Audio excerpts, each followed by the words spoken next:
before my surgery. Meeting will come to order. 8:30. This is a meeting of the Littlestown Area Board of School Directors. This is a meeting of the board taking place in the public in accordance with the Sunshine Act. District residents who wish to address the board are required to sign up to provide public comment at least 5 minutes prior to the start of the meeting. Public participation will occur during this public comment portion of the meeting.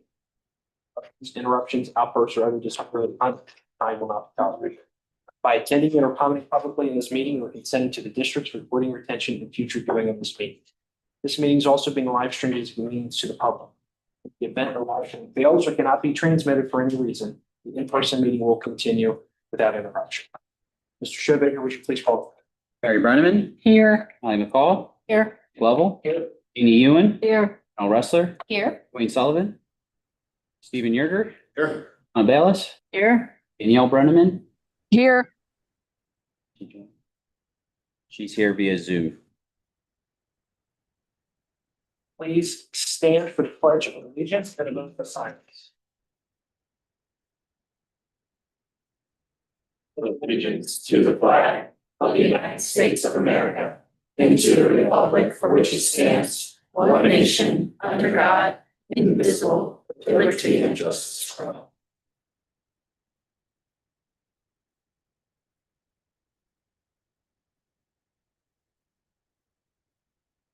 Thank you.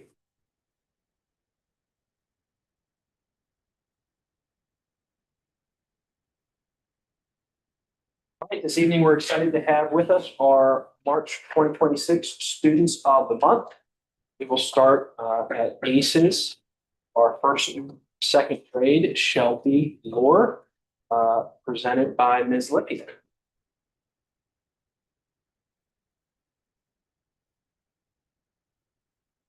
Good evening, members of the board, administrators, families, and guests. I'm Mrs. Delaney Lippiett, a second grade teacher here at Alloway Creek. It is my pleasure to recognize Shelby Lore as the Student of the Month. Shelby is 8 years old and in my second grade class. She truly represents the very best of what it means to be a learner, a classmate, and a leader in our school community. In our classroom, we focus not only on academic growth, but on being a pilot, which stands for problem solving peacefully, inspiring kindness, leading with integrity, owning your actions and words, and treating yourself and others with respect. She consistently demonstrates all of these qualities each and every day. She comes to school ready to learn, give her best effort, and take pride in her work. Whether tackling a challenging math problem, reading with confidence, or writing thoughtful responses, Shelby always strives to improve. What makes Shelby especially deserving of this recognition is her character. Shelby is kind and respectful to everyone around her. Her kindness is inspiring. She always wants to make sure everyone is included. She is always willing to help a classmate and uses positive words and actions when doing so. Her attitude sets a wonderful example for others to follow. Shelby also shows great responsibility. She follows directions, stays focused during lessons, and makes choices that help our classroom run smoothly. Shelby is a shining light, and my students and I are so lucky to have her in our class. Shelby, I'm so proud of you. Reach for the stars, sweet girl. The world is waiting for you. Please join me in congratulating our March 2026 Student of the Month, Shelby.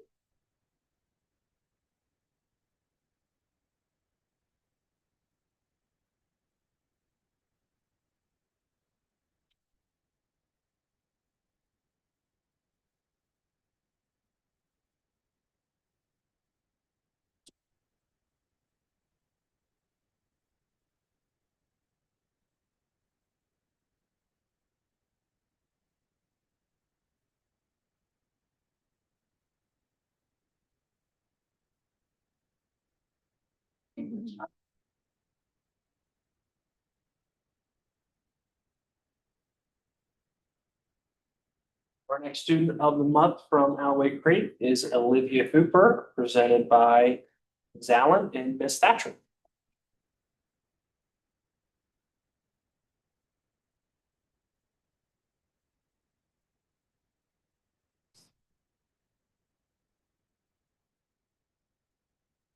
Good evening, everyone. I am Miss Megan Thatcher. I teach fifth grade here at Alloway Creek.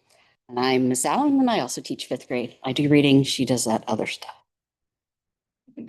Miss Allen and I would like to congratulate Olivia Hooper for being a standout student and earning the well-deserved privilege of being the March Student of the Month for 5th grade. Olivia, also known as Liv or Hooper, is being recognized for contributing to whole class discussions, working cooperatively with partners, and working diligently on her own. Olivia is a wonderful role model for her peers and exemplifies our pilot and core value traits. If Olivia is not sure of what is expected of her, she is quick to ask questions to gain that needed clarification. She is also that student who goes above and beyond her classwork with her care and concern for herself and her classmates. Olivia is the daughter of proud parents, Jennifer and Anthony Hooper. She has an older and a younger sister. Ava is 13 and Grace is 8. Although she may not admit it, she loves them both dearly. The Hooper family has a dog named Oliver and a carnival fish named Finn. In her free time, Olivia enjoys shooting hoops with her dad and playing field hockey. Some of her favorite foods are pepperoni and onion pizza, pineapples and mangoes, and Dad's homemade burgers, hamburgers, and tater tots.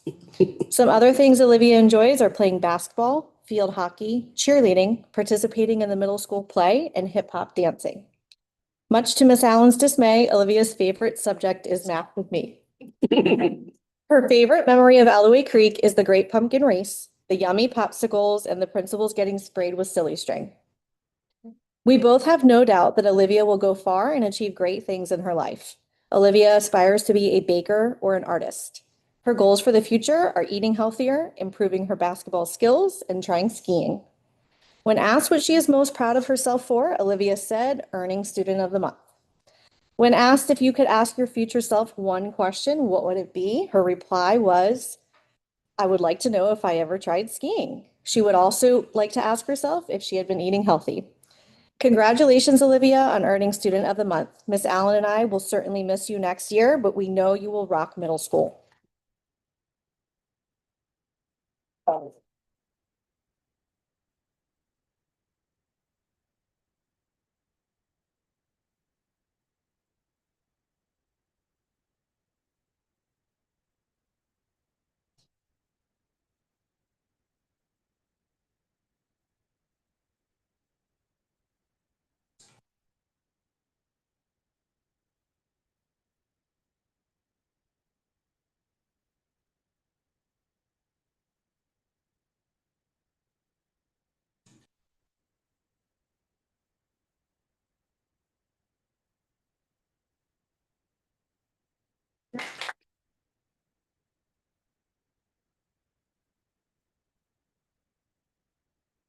All right, we will now have from Maple Avenue, Connor Pittenger, sent by Mrs. Friedman.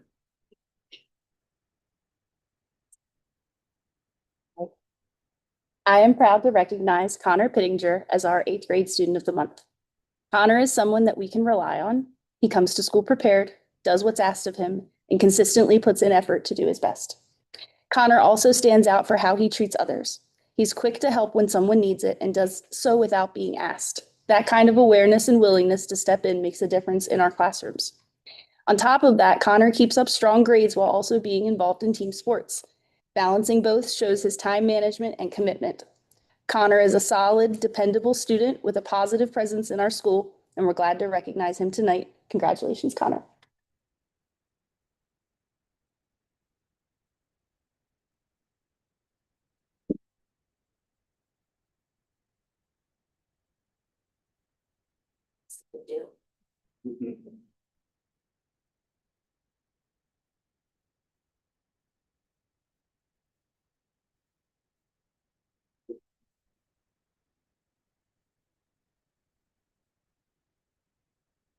Okay, we now move on to the high school students presented by Dr. Beck.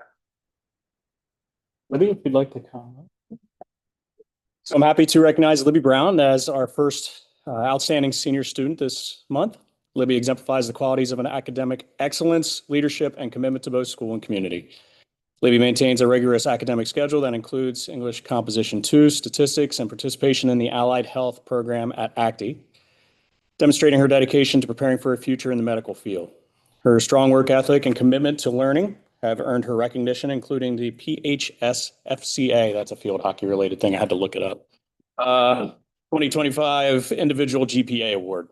A highly involved member of the school community, Libby participates in varsity softball and varsity field hockey, where she serves as a captain for both teams. She is also an active member of the National Honor Society and contributes her time and energy to Minithon, where she serves as an overall leader, highlighting her passion for service. I think we're all well aware of the incredible job the Minithon team this year and appreciate the efforts that they went through. English teacher and field hockey coach, Mrs. Lawyer states, Libby is an outstanding young woman. In field hockey, she was a natural leader who cared about the team and helped to show the younger girls what leadership looks like. She stayed after to help. She had great lines of communications with her teammates and coaches. She worked extremely hard on the field and off the field to connect with teammates. In National Honor Society, Libby is our vice president. She has been a huge help this year to help find opportunities for members to volunteer around the community. This is not a task that is always assigned to the VP, but she took this on herself to find meaningful opportunities for her and other members of NHS.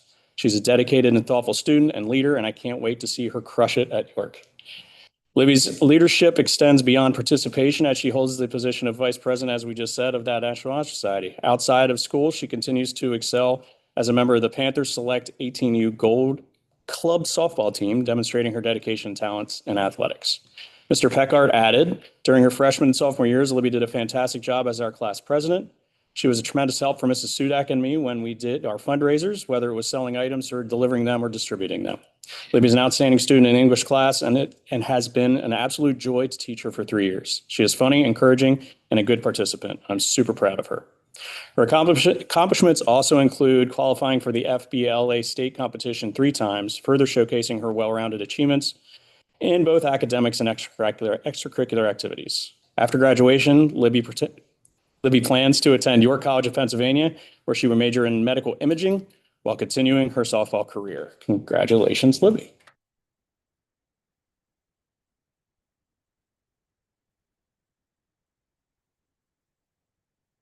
Hey, Libby, I have to ask you, I got up to the game. I thought I was still going to see part of the softball game. You beat up on my former school 16-1 this time. Yeah.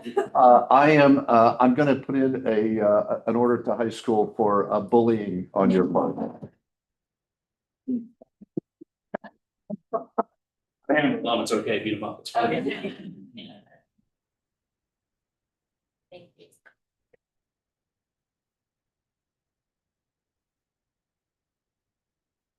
Next, if I could have Mr. Yelton, Sam Yelton, join me up front, please.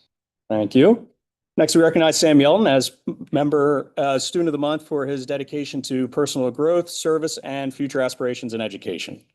Sam is currently enrolled in a well-rounded academic program that includes English Composition 2, college statistics, public speaking, and an elementary internship.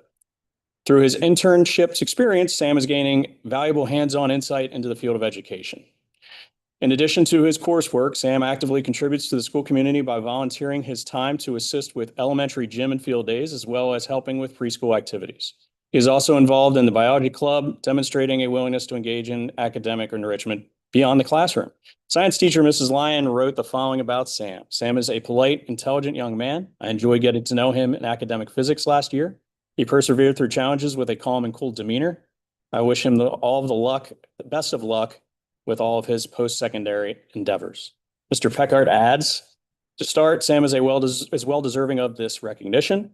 He only speaks kindly to others and always presents his best effort in class. He does really well with elementary school students for his internship. Finally, Sam sets a good example to others in our school by always doing the right thing. Congratulations, Sam. That was just Mr. Peckard saying congratulations. Sorry, guys, I led you down the wrong road there. Outside of school, Sam enjoys playing and listening to music, skateboarding, and spending quality time with his friends and family. He also participates in a variety of physical activities, including hiking, fishing, and pickleball, showcasing a balanced and active lifestyle. Following graduation, Sam plans to attend college to pursue a degree in education with the goal of becoming a teacher. Now I'm going to say, congratulations, Sam.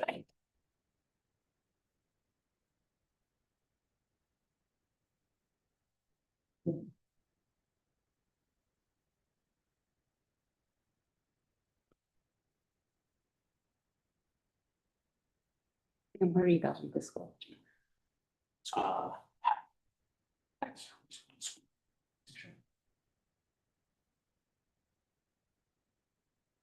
Did anybody take one for you? Oh, no, I came here alone.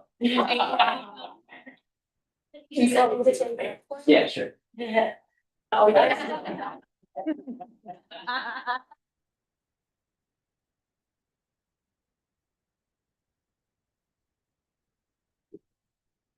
We would like to, on behalf of the entire board, we would like to congratulate once again all of our students of the month for their outstanding accomplishments and achievements here in Littlestown.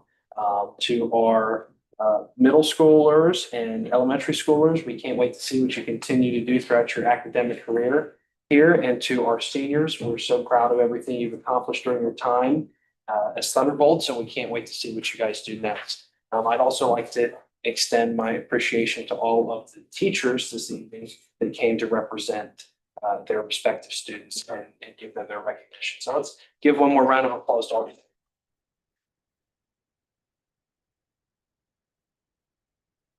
At this time, we would like to have a picture out in the lobby of all the students of the month with Mr. Moran.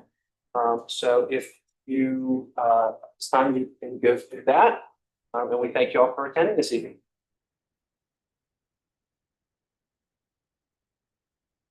Yeah. Yeah.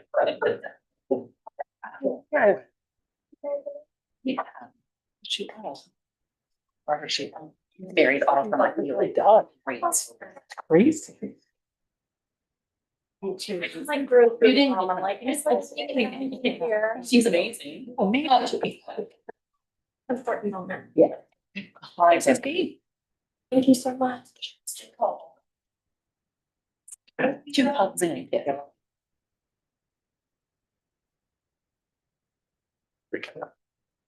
That's crazy.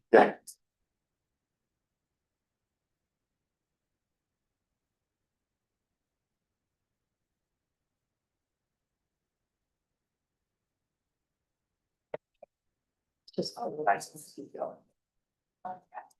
It's just been, right?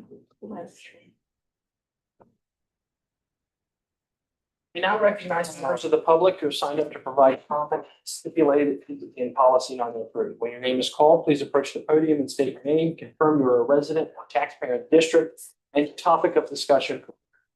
Public comment is limited to matters of district business. Comments that are not relevant to district business that is or may be before the board will be suspended. All statements are directed to the board as a whole, not to individual board members or administrators. Comments will be limited to 5 minutes or less. Privilege to speak may be disrupted, revoked, or a recess of the meeting may be called by the chair if the speaker fails to adhere to board policy or does not observe reasonable decorum. Suzanne Johnson.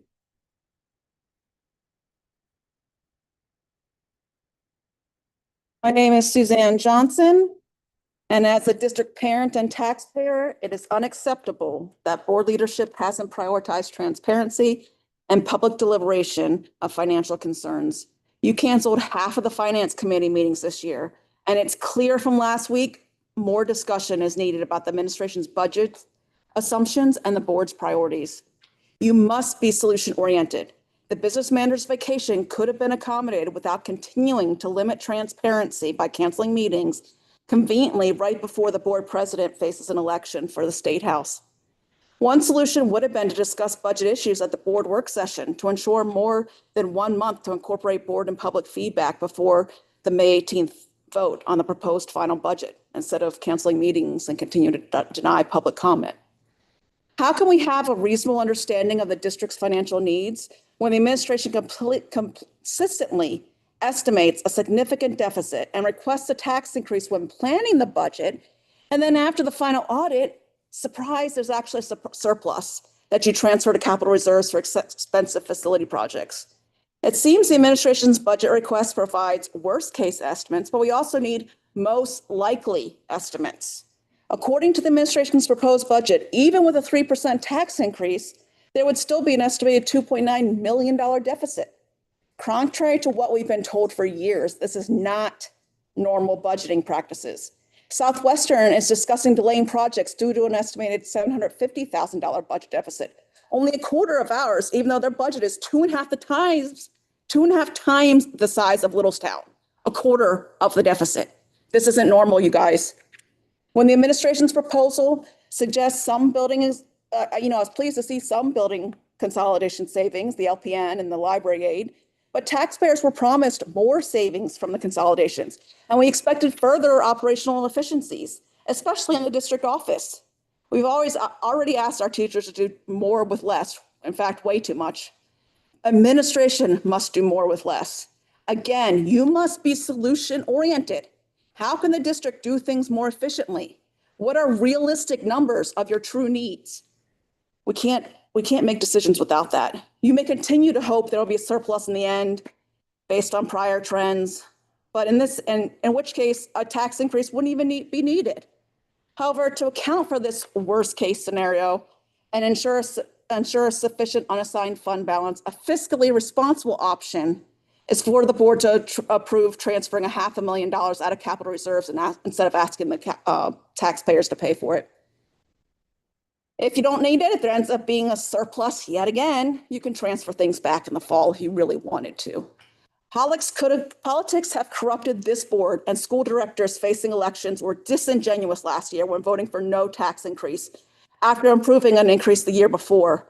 And then the Nick clique, the 7 that had constantly attacked Dwayne and Donna, continue to approve expensive new spending time and time again. If you're going to approve spending, then you must be prepared to raise taxes to generate revenue or cut spending from somewhere else. It's basic math. It is not fiscally responsible for the Nick clique to prioritize expensive athletic fields and other facility projects while relying on reserves for annual operating expenses, including the autism classrooms and iPad leases, and abandon the district's commitment to build up to the estimated $500,000 per year that we're going to soon need for the upcoming ACTI expansion. A few months ago, I urged you to use the last surplus to set aside money for special education and career and tech funding, and warned that we were going to be facing a tax increase to cover operating expenses. Vice President Jeannie Ewen dismissed my concern concerning it, saying it would be handled in the budget. Yep, it sure is. Now we're seeing that large deficit and proposed tax increase from all your spending. Of course, you villainize and try to silence me, so the Nick clique decided to silence me yet again and allocate most of the last surplus to the baseball and softball fields and future expensive facility projects such as the track. Now facing a large deficit with a proposed tax increase, the Nick clique may end up pushing the pause button on the athletic fields, but rest assured this will only be until after the elections. As I keep saying, put politics aside, prioritize education and students, and give true consideration to taxpayer burden to make those hard decisions about spending priorities. Luke 16:30 tells us, one who is faithful in very little is also faithful in much, and one who is dishonest in very little is also dishonest in much. Nick Lovell has continued to fail the district taxpayers. He hasn't even managed a household, but he wants the board to allow him to dictate decisions for our school district, and he wants voters to hand him more responsibility to represent our community. Time expire. Right. You've exasperated me enough. Mr. Alasakis, athletics update.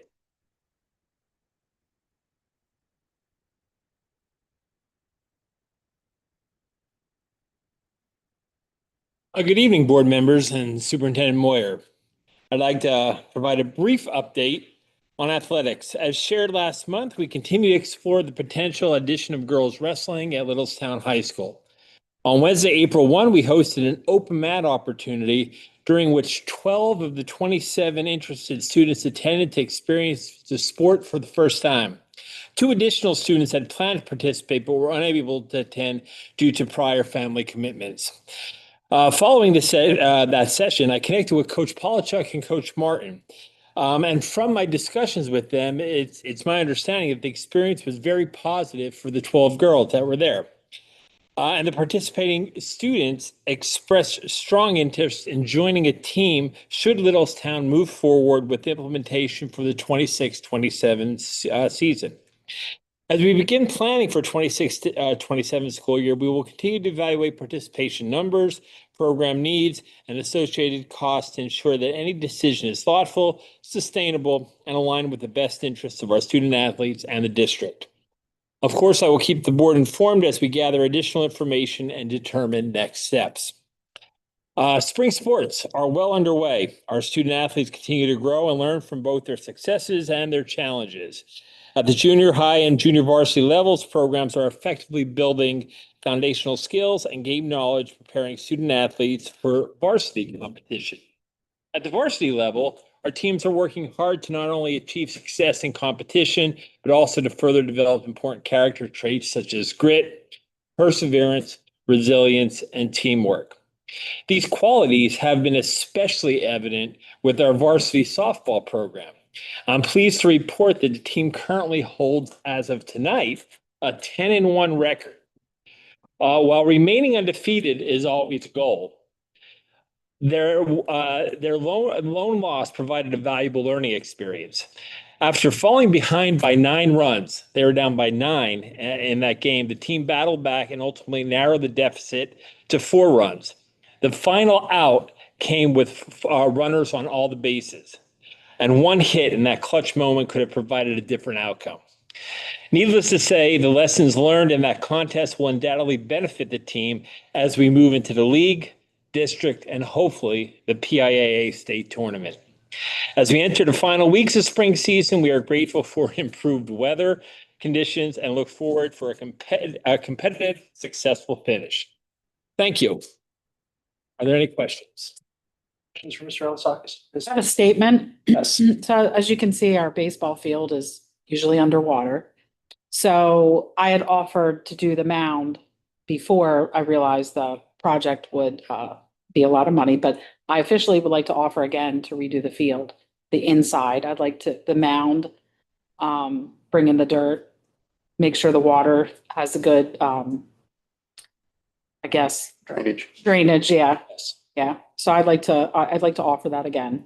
Thank you very much, Ms. McCall. I'm sure I'll work with our team and we'll put those pieces together, but we greatly appreciate your support and your assistance in doing that. Mr. Alasakis, I recommend that yourself, maybe Mr. Showbaker, Victor, myself, maybe we could help and put together a scope of work. And then we could meet with Ally and her team and decide what things we have to do to make that happen. The other thing I did want to say about Mr. Alasakis, with our quotes that came in for the ball fields that are kind of blew us out of the water a little bit. He has been very cooperative in working with us to scale back some of the things that we were looking at that we think we'll still be able to do some things that will improve the situation there with baseball and softball possibly as well. Thank you. Thank you. Thank you. And just so you know, I'm going to excuse myself because today was a very busy day with athletics and we probably still have volleyball going on up at the school. So I'm going to go up and catch the end of the volleyball. So thank you very much. Thank you. Thank you. Dr. Fiat. Good evening. I just have 2 brief things to share with you. So this time of year, working with high school students, we look at students who are interested in our transition programs, which are through the LIU, for example, Project Search, where they get to work in the hospitals or out in the community, at Gettysburg Outlets. So this time of year, we do a lot of visitings with families and students to those different projects and determine, if it's the best need for them to start working on those employment skills. So that's one of the things, busy month. And also, just to keep you in the loop of students coming into the district, that I was informed of 3 more students coming in needing specialized placements, 1 for this year and 2 more incoming kindergartners.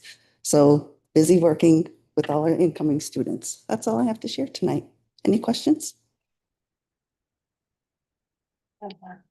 Ms. Bates. Thank you for your report. 3 students that you speak of, are we looking in regards to those particular 3 students, are we looking as more students going into our autism classrooms? Well, 2 of the students they wouldn't be autistic. They're more MDS or life skills classrooms, which we don't have here. Okay. One of them would be an autistic student. Okay, so we would We're possibly close to.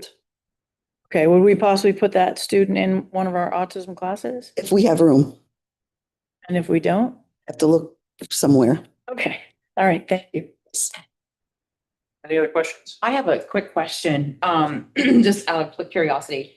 So say a student comes to you with from an outside source that they are diagnosed with something, whether it be autism or a mental health disorder.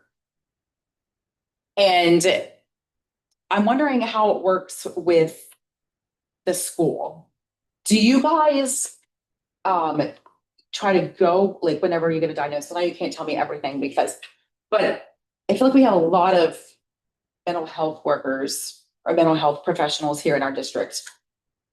Not saying that they're not all needed, but do you do a second evaluation with somebody here? And is that does that trump what the outside source is? So it all depends, because we get many students who come with outside evaluations. And there's a difference between a medical diagnosis and an educational diagnosis. So we have students who come in with those medical diagnoses, but they don't have any concerns at school. So if they're not showing any need, academics, behavioral, anything like that, then we have no reason to do an education evaluation. If there's students who are having needs at school, they're showing behavior concerns, poor grades, anything like that, and they go through like our CST process. The group at the schools talk about the concerns. If we feel that need, then we would move forward with an evaluation, because then we would determine there's a need here at school. So it's all case by case. It's not like cut and dry across the board. Does that answer your question? A little bit. A little bit.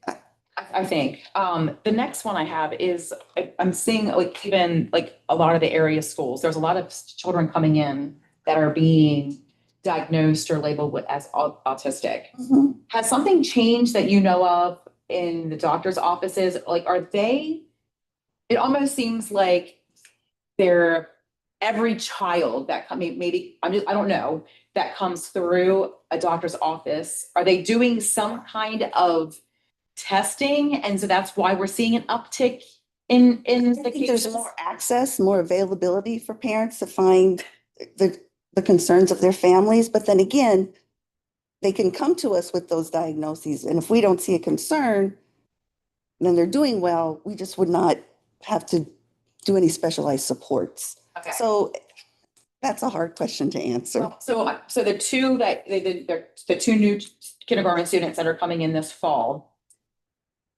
so you're being told that they need to be in autism. Correct. These are students who have attended like LIU programs, families. Okay, so you know for a fact, we know for Yes, a I fact know that that, they yes. are. Yes, Okay, yes. all right. Families that Okay, like they have previous IEPs or they have those. Okay. Yes. all Yeah. right. Okay. Very good. Okay. Thank you. Any other questions? So are you asking, like, is there a new test for autism or something? Well, I'm just wondering, like, it just seems like in all of the schools, at least in Adams County, people that I've talked with and we've shared back and forth, it just seems like there's a lot of all the schools, not just us, that there's an uptick in autism diagnoses. And so I'm wondering why that is all of a sudden. It just seems like it's boom, like, where there's an influx of autism and, from whatever reason, we don't know for sure why. I think there's still some determination of what and how it's being caused and what's happening. But I feel like we're going to run out of space for our students. Like, and it is costing a lot of money, for, like, we have to open up a second classroom this next year, and it already sounds like it's partially filled. Maybe partially filled. That means more staff. Remember, there's different levels of autism. Oh, yeah, sure. So the classes we have are more at the severe side Right. for those students who have that higher need. Put high functioning students that have autism into, Regular ed? yeah, okay, Support them. Mhm. yes. Well, no, not into that classroom, but they would be in In regular ed, Yes. but they would get the support if Yes. needed as well. Okay, all Yes, right, yes, Okay. yes, we have many of those. yeah, okay. But the identifying ratios have changed as well. So years ago, the ratios used to be like 1,000 to 1. So for every 1,000 kids, one would be identified as autistic. Now those ratios have changed to as close to almost 10 to 1. So when you go from 1,000 to 1 to Yeah. 10 to 1, you're going to see a lot more kids. Right, Or at least more are going to identify, may not see them, but you're going to Yes. identify more. Right, So I think and a lot of schools are experiencing this. yes, right. I mean, it's actually like a national problem. It's not just, It's here. definitely Adams County, but, yeah, not just in Pennsylvania. Yeah. Mhm. Yeah. Any other questions? Thank you, Dr. Fiasco. Dr. Naylor? Couple items related to this time of the school year with within 30 days of school closing and state testing and things of that nature on our schedule. Those are some of the things, obviously, from a technology department we're working with the building administration in preparations for, as well as at the end of the year, the refresh cycle with student devices, preparing for that and what that means from a technology standpoint, and working with our resellers and identifying the most lucrative option with regards to buying some of our used devices is items of need that we work through with regards to this month. We're also working with Dell and our data center. Our data center's approaching end of life with regards to servers. We have moved some of our data services to the cloud, but we still have some hardware here on site that we need to be cognizant of and understanding that doesn't last forever. So those are some items related to hardware that we're taking a look at from a planning perspective. And along the same lines, the firewall that we have as well will be approaching end of life. So when you look at tech reserve and those items that are more or less a one-time purchase, those are some big ticket items that we'll be planning for and working to gather additional information as we work here this month with some of our vendors on those topics. From a cyber school standpoint, with wrapping up the school year, is very important with our cyber school students. We have approximately 60 students in cyber school.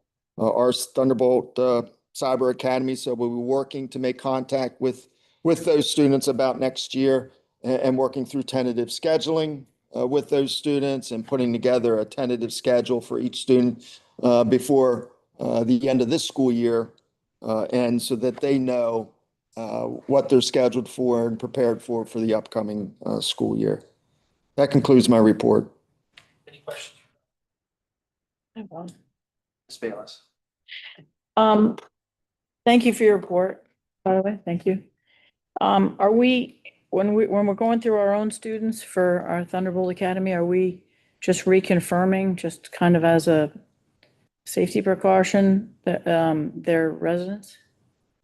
I reach out to them as we work through the school year, but I can definitely have a request that they verify the residency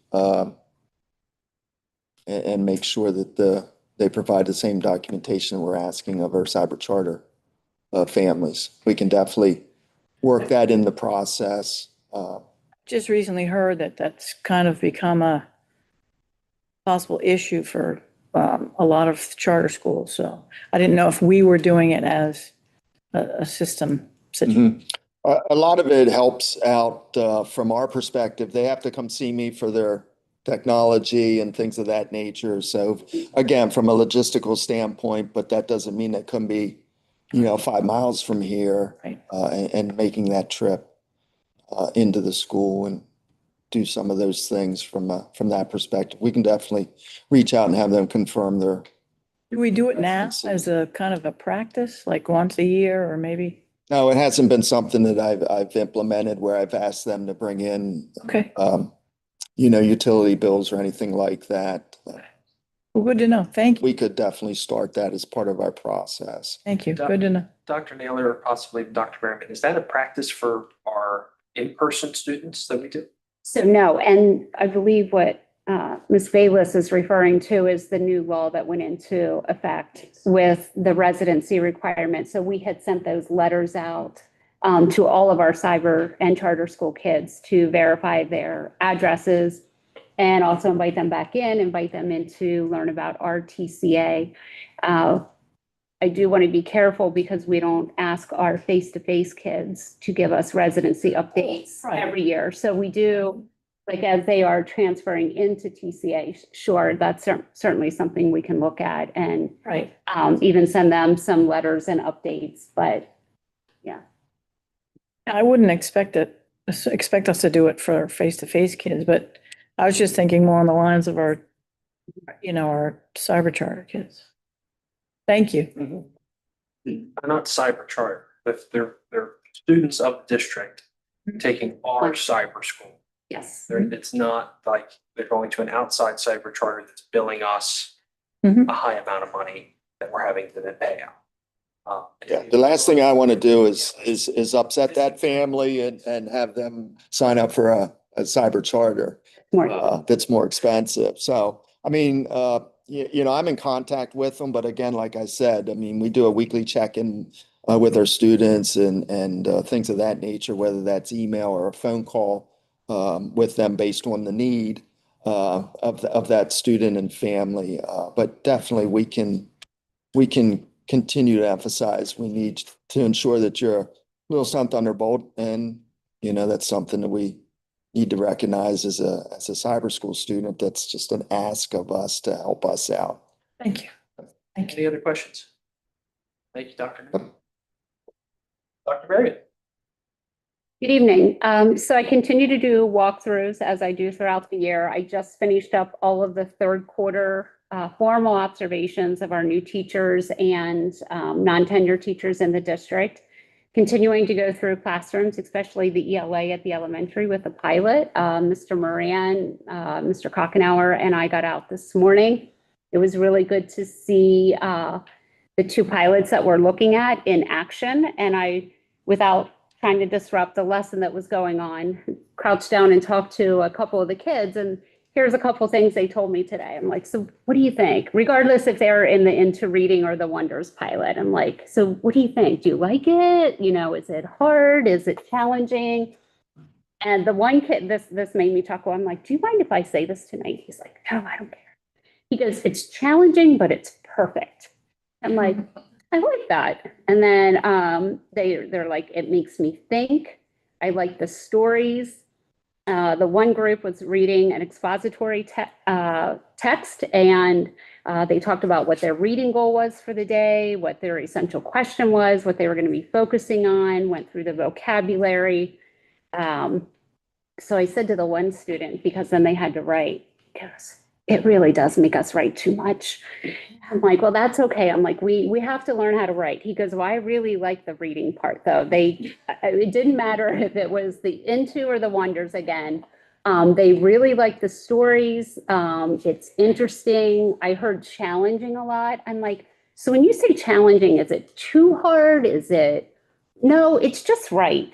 But it makes, I said, does it make you think? Because then I'm like, well, does it make you think? And I'm like, does it make you think? Yes. I'm like, does it help you with your writing? Yeah. So they were just so cute. And we were in first through fifth grade. We've been in kindergarten a lot this year, so I did not go into kindergarten today. But they're like, it's not too hard, but it really, I heard it makes me think a lot today, and that it's challenging. They like it. It's engaging. I think you guys also know that they passed cursive to come back into the schools. Originally, it was supposed to be in like 60 days, so we'd be starting it like this week, I think. But they did back it to the start of the 26-27 school year. Both the pilots that we're taking a look at have cursive writing in it. So that is a bonus, as well as looking at that. So that's great. The other thing that I've been working on, we're already starting to plan for this summer, some of the professional development and induction. Littlestown hosts next year. So we'll be having all the new teachers throughout Adams County, the high school, middle school next year for the first week in August. And then usually throughout the year, we meet once a month in Gettysburg just because it's more of a central location. That is my report for the evening. Questions for Dr. Brennan?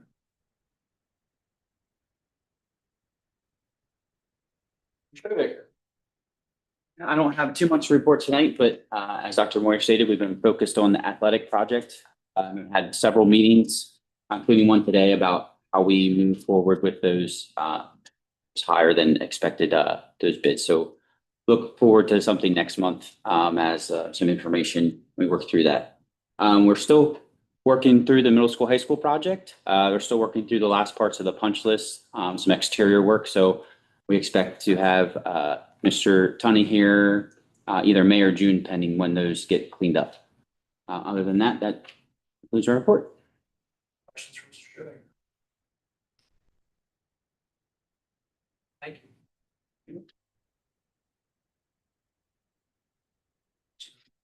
upcoming regular meeting agenda. Mr. Yerger. Okay, we have the approval for donations of Anonymous and Thunderbolt Foundation on behalf of Virgil. We have Adams County Technical Institute ACT budget. And do we have any questions from anybody concerning the next week's meeting on the finances? I think the ACT budget, oh, I'm sorry. Were you? Ms. Bayless. Okay, thank you. I had originally heard, I'm not sure which meeting it was supposed to be, but I had originally heard that we were gonna have someone here to kind of go over the ACTI's budget with us and kind of walk us through it. Oh, it's next week. Agenda. Okay, next week, all right. That would be helpful to go over that budget. I have a lot of questions on that budget. That'd be great, thank you. Mrs. Ressler. I'm just gonna say it's a lot of money Mm-hmm. and, looking forward to hearing the explanations. Ms. Bayless, I would Justifications. ask that if you just said you had a lot of questions. If you share those with us, we will get that to Sean Eckenrode so he can come more prepared. So if you don't mind, put that in writing for me and I'll pass it along. Okay, the problem with that, I don't have a problem with putting it in writing for you or for the whole board.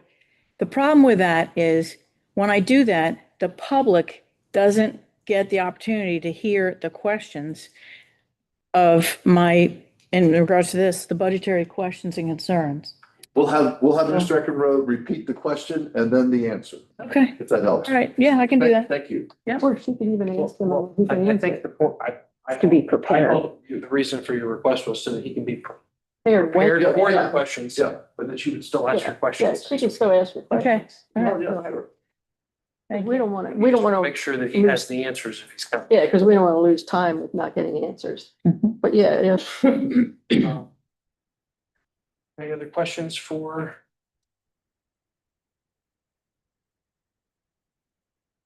Okay, so, I mean, if there's no other questions. I mean, I just keep moving. To So ACTI or? I just stopped at ACTI because there was a couple of questions. There's a recommendation to reject all bids for the baseball softball renovation project. I do. So I'd like to see an attachment because I can't find the paper of the bid and I'm not on the finance committee. Are we as a board able to see what the bids are that came in? I can add a bid tabulation. It just has the numbers of what those. Like the total number? So it reflects what I had as my PowerPoint, those numbers but I'll attach that for next week. Okay. Yeah. Because, and I mean, if I can share, I mean, something needs to be done to the baseball field. I mean, we know that, obviously. I'm wondering if there's, like, we can really scope it down, but I think it's important for the athletes. And I was at the softball game last week when the umpires stopped the game in the middle of our pitcher pitching for her to remove rocks from the field. So I don't know if we need dirt or we need something, there that we can do. And to try to bring them up a little bit with not going anywhere near the original amount, to do something. We've had 2 internal meetings to address those exact. Okay, concerns. So, perfect. That's good. At least there's the Just- talks then. Okay. yeah, we're waiting for some follow-up information. We're hoping to get maybe next week and then we can vet that out and report back out next month with a more formalized. Okay. Just gathering all that information right now, post these bids. Okay. Yeah. All right. Very good. Questions on the rejection of the bids? Okay, the approval of the 2026, 2027 SFMC contract with Chartwells. Yeah, that's the renewal contract. So Chartwells, we did the RFP last year and it's a 5-year. We get an opportunity to renew that contract every year as long as they're satisfied company, we're satisfied with their product. So we have to renew their contract this year. The approval for water treatment and by design LLC for July 1st, 2026 to June 30th, 2027. Any questions on that? You want to explain that one first? Yeah, that's a yearly agreement that we have for our water softener treatment. It's just one we approve every April, surveyor can come on site this start of July. I have a couple questions, but mainly my concern is that it specifically says, there's no chemicals provided or supplies provided, which is fine, but then on number 6, it says, they routinely, physically inventory checks, and chemicals can be furnished as needed. So are they gonna furnish the chemicals or are they not gonna furnish the chemicals? Like the way it's written is just a little. We purchase all the salt, the softener salt, and then they administer any maintenance and the product Is it just a salt system? for each building. Okay, so there's no other chemicals put in?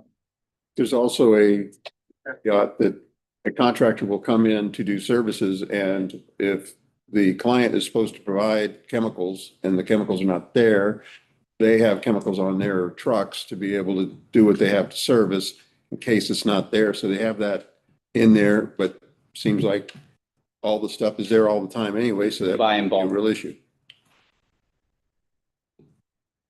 Okay, so do we wanna change or ask them if they'll change where it says none, no chemicals or supplies provided? Would you wanna see if they'll change that and put as needed or as required? We can, if that's the request. Well, I just think it's written, I mean, we have legal here. If you're going to be providing or buying supplies from them, then it should be allow us to do so, would be my recommendation. Okay, but Is the plan to buy supplies? it's not written clearly is my concern. I agree, yeah, I'm saying It's not written if we're clearly. gonna buy from them, it should allow us to do so. We don't plan on doing so at this moment. Okay. When we don't plan and we need it, then it's not gonna match the paperwork, but that's fine.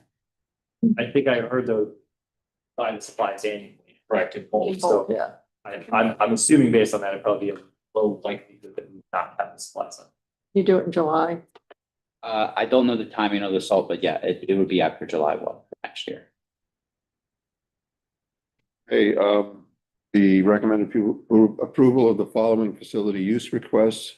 One, the high school spring musical, use the high school auditorium, March 7th, 2027, March 14th, 2027. 2, the Dodgers to use the Memorial Stadium, Sunday, May 10th, 26th, and Sunday, May 17th, 2026, and Sunday, May 31st, 2026. And the boys soccer to use the Thunderbolt Stadium on Sunday, March 17th of 2026. Questions on the Sunday request?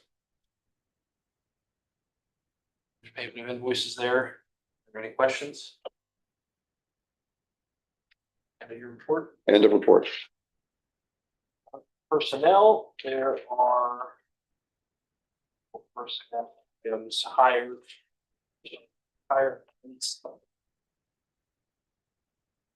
Sabbatical request. CPA.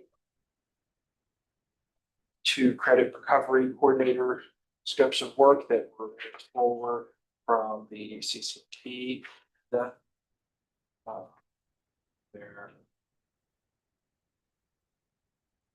tiers, contract drivers, planning the state trips, and then support staff leaves of absence without pay, all typical personnel considering questions. Ms. Bayless. On the credit recovery coordinator, is that current staff we already have on staff? And would it require more time than they've normally given us before? You mean over the summer? No, it's the same scope of work that we have one gentleman from the middle school and one teacher from the high school, and they've been doing it for years. It's the same amount of time. Okay, so it's not gonna cost us any additional funds. Okay, thank you. Yeah, you're welcome. Personnel report. This will repeat. That should the board wish to discuss next week, needs to be done in executive session. There is the approval of the AP textbooks, proficiency scales, and proficiency scales that were moved forward from CCP. Just the final reading and approval of last month's first reading policies, as well as the first reading of policies that were reviewed this month at CCP. Are there any questions?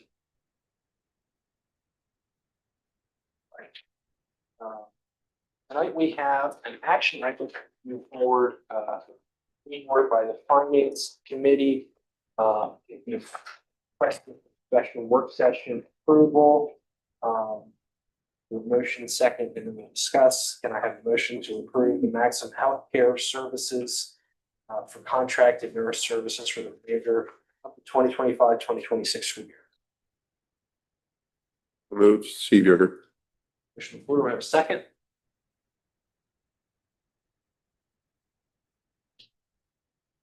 Motion before, do I have a second?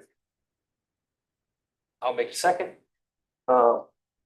Discussion. Dr. Berryman, do you want to provide the rationale? So currently, this year, we were unable to fill the LPN position that we had advertised for throughout the school year after the resignation in September. And then we now have our other RN out on medical. That leaves 2 nurses in the district, 1 LPN, 1 RN, and it's becoming the time of year for field trips. They also, if one of them is out sick or have a personal day, that leaves us with 1 either LPN or RN in the district for our 3 buildings.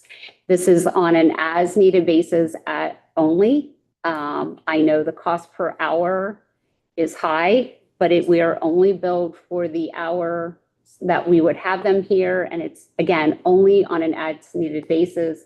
I think we used the contract service that we have, like for substitutes, if Mr. Lorenz would be out, it's the same type of deal. If we don't use them, we don't ever pay them.